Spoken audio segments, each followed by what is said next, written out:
ദേശീയ രാഷ്ട്രീയത്തെ പിടിച്ചുലച്ച് ലോക്സഭാ പ്രതിപക്ഷ നേതാവ് രാഹുൽ ഗാന്ധിയുടെ വോട്ട് അട്ടിമറി ആരോപണം.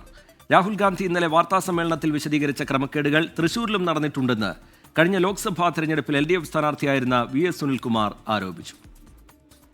രാഹുൽ ഗാന്ധിയുടെ വോട്ട് ക്രമക്കേട് ആരോപണത്തിന്റെ പശ്ചാത്തലത്തിൽ കഴിഞ്ഞ തൃശൂരിലെ പാർലമെന്റ് തെരഞ്ഞെടുപ്പിൽ LDFന്റെ സ്ഥാനാർത്ഥിയായിരുന്ന VS സുനിൽകുമാർ നമുക്കൊപ്പം ചേരുകയാണ്. ഈ തൃശൂരിലും ആ സാഹചര്യം ബാധകമാണോ ഈ ആരോപണം?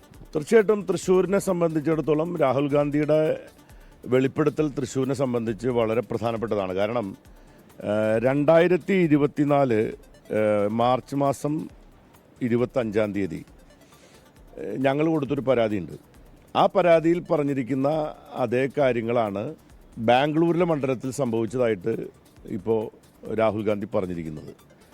അന്ന് മറ്റ് സ്റ്റേറ്റുകളിൽ നിന്നുള്ള ധാരാളം വോട്ടർമാരെ വോട്ട് ചേർക്കാനുള്ള വളരെ ലിബറലായിട്ടുള്ള ഇലക്ഷൻ കമ്മീഷൻ്റെ നിർദ്ദേശത്തെ ഉപയോഗപ്പെടുത്തിക്കൊണ്ട് ഇവിടെ വ്യാപകമായി വോട്ടുകൾ ചേർത്തി.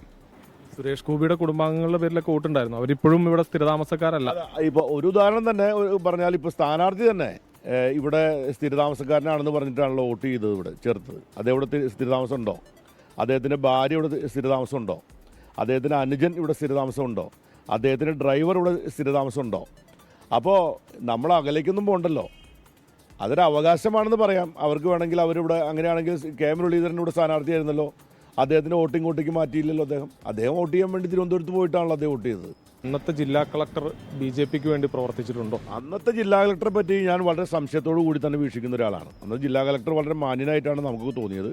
പക്ഷേ എനിക്കിപ്പോൾ തോന്നുന്നില്ല അദ്ദേഹം അത്ര നല്ല മാന്യനായിരുന്നു തോന്നുന്നു. കാരണം അദ്ദേഹം ഇലക്ഷൻ കഴിഞ്ഞ് വോട്ടെണ്ണി വിജയിച്ച് കഴിഞ്ഞ ഉടനെ തന്നെ അദ്ദേഹം BJPയുടെ അലയൻസ് ഗവൺമെൻറ്റിൻ്റെ ഡെപ്യൂട്ടി മുഖ്യമന്ത്രിയുടെ സെക്രട്ടറി ആയിട്ട് അദ്ദേഹം ഇപ്പോൾ അവിടേക്ക് പോയിരിക്കുകയാണ്. ഇപ്പോൾ കൂട്ടി വായിക്കുമ്പോൾ പലതും നമുക്ക് മനസ്സിലാവും.